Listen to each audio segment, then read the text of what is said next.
Coming up on Mountain News this morning, even more Eastern Kentucky students prepare to return to the classroom as their schools continue to recover after historic flooding. And health experts in our region encourage you to get vaccinated as flu season is, well, it's just around the corner. Dedicated to Eastern and Southern Kentucky, this is WYMT Mountain News this morning.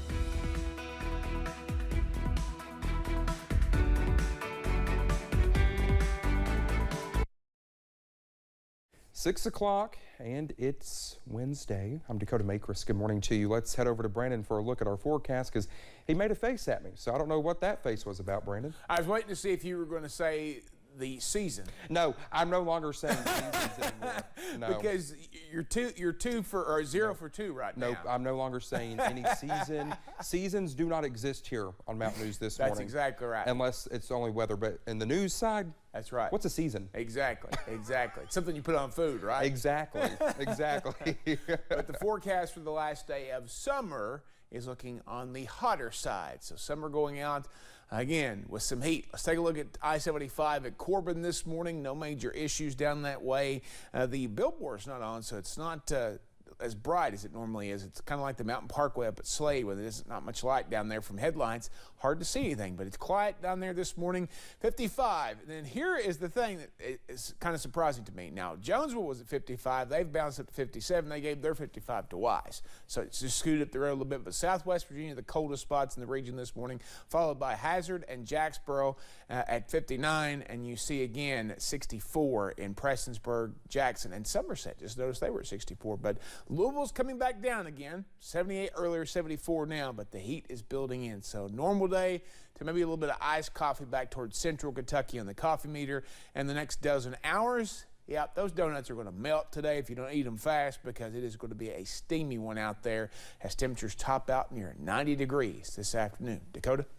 All right, Brendan, thank you. Well, while many Eastern Kentuckians still are waiting on home or roadway repairs following the historic flooding in July, several Breathitt Countyans are stepping up to help those who need assistance. Our Alyssa Williams has more on the long-term recovery team and its work to help those impacted by the flood. For Breathitt County and Carol Swartzentruber, July's flood washed away the main bridge leading to her home. When we came home, I wasn't sure if we were going to be able to, if they were going to be able to bring me to the house. But thanks to the Breathitt County Long-Term Recovery Team, Swartzentruber and others who live along Turner's Creek in Breathitt County are receiving the repairs they need. There's so much need. People throughout the state that are just really hurting, have lost everything, and so if someone can come in and give some help, that's wonderful. The organization was founded by a handful of community members after the March 2021 flood, but members are continuing their mission following the recent flood by mucking out houses, cleaning debris, and making structural repairs. It's gratifying, and yet it's sad in the same respect that we're in this situation again. And of course, in Breathitt County, we were in a somewhat similar situation just a year ago when we just basically got done getting people back into their homes, and now most of those people have been flooded again. Susan Harley with the recovery team says this work offers a helping hand to an overwhelmed county government. It's too much for your local government, and the money your local government has is mostly earmarked already. Harley adds, although the organization is based in Breathitt County, they hope to help other Eastern Kentuckians who are in need of their assistance. I mean, I hope that not even just Breathitt County, but as a region throughout Eastern Kentucky, we can all work together to help each other to come out stronger at the end. In Breathitt County, Alyssa Williams, WYMT Mountain News.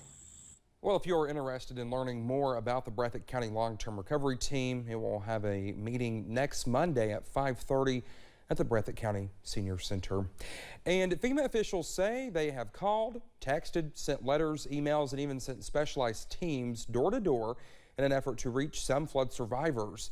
But they say they have been unable to reach nearly 800 homeowners and almost 1,000 renters. FEMA says because they have not been able to reach these people, they will not receive any assistance. Officials say homeowners and renters who have not heard anything after applying for assistance should reach out to FEMA by calling the number you see on your screen or visiting a disaster recovery center nearby.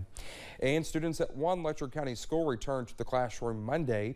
while many others are returning this morning. Following flooding in late July, Burdine Elementary School in Jenkins was damaged and tile had to be removed. A preschool classroom was destroyed and the school's playground was carried off by swift waters. Principal Amanda Anderson says she was worried how the students would feel at first, but after seeing the classrooms full of smiling students, well, she realized they were just happy to be back together again. There's some of us that see these kids and see each other more than we see our own family and our own kids. So we're real partial to our building and we want it to look pretty. I want all my kids to be happy here, and you worry that happy is the condition of the building, and it's not. Anderson says this tragedy is also an opportunity to build back even bigger and better than before. Well, across our region, we have seen the visible scars of flooding play out before us, but it's what we don't see, that those waters left behind, that leave an even deeper mark on the communities and people where it happened.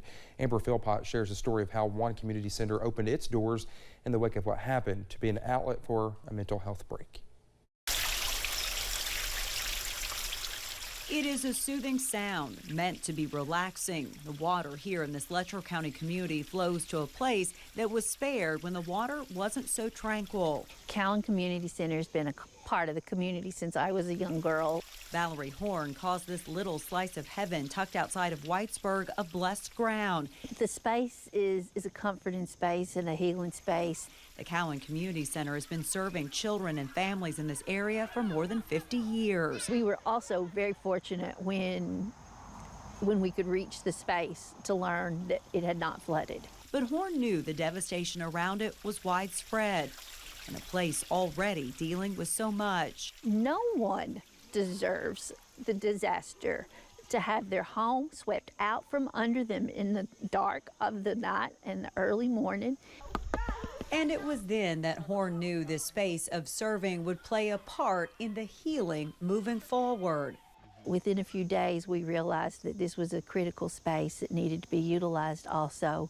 And we opted to go with what we do best and what we know best. And that's children. And for many, the scars of flooding are now deep rooted. I hear from parents just yesterday talking here, her child had worried when it began to rain. We need to get home, it's going to flood. We need to get home, it's going to flood. The center's traditional summer program shifted into a place of escape for both children who experienced flooding and those who didn't to come together.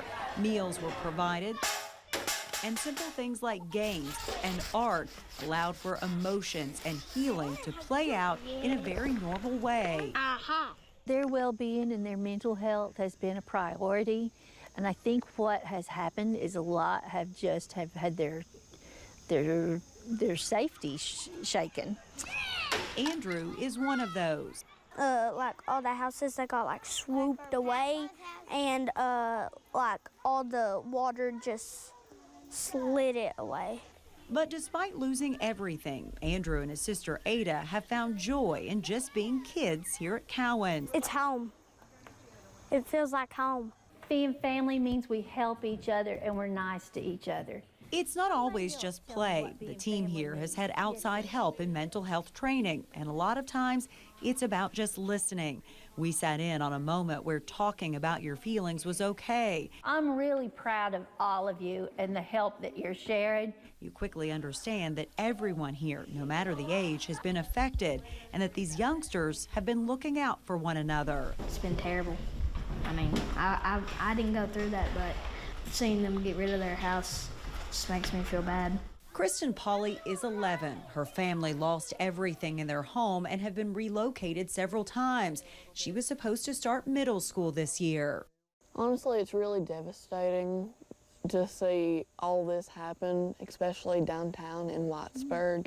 Kristen, being a little older, has been able to be a listening ear herself to those younger. She shares a bond with so many because of the flooding, but she admits talking to others about it has helped her own mental health. It helps take stuff off from your chest. It helps you let stuff out and talk about it, makes it a little bit lighter for you and to carry on. This sign at Cowan really says it all. We love our children And in a place where Valerie Horn says there's a tradition of just being tough and accepting the circumstances, she hopes that in the aftermath of flooding, these children know that healing takes time, but it starts at a place where love flows stronger than water. There's a lot of resiliency in these youth.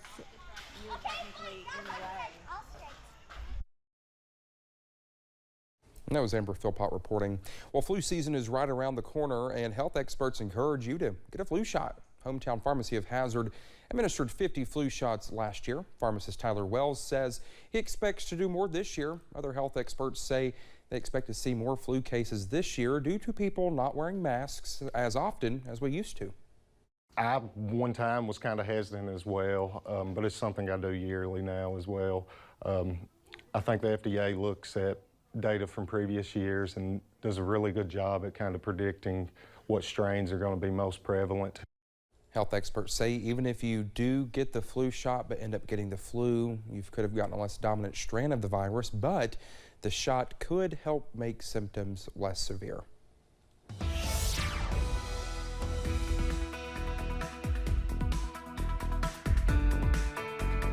6:11 here on this Wednesday morning. We are tracking some pretty dense fog in a strip basically running from southeast Kentucky, southwest Virginia into East Tennessee and southern West Virginia. Zero visibility. Charleston, Logan, Pikeville at the airports now. 1 mile visibility Hazard, Harlan, Middlesboro, and Jacksboro. And then you see on either side of that, no visibility issues hardly at all. So again, a very thin strip of fog. I drove through a lot of that this morning. I can tell you it's pretty dense in spots. 60 in Harlan and Manchester, 61 in Pikeville and Logan, 55 Clintwood and Wise, 59 in Williamsburg and Jacksboro, 61 in Irvin, 64 in Jackson, Prestonsburg, and Somerset this morning. Day planner for today, heading up toward 90. It's going to be a hot day right around 4 o'clock this afternoon, so take your heat precautions. Dakota?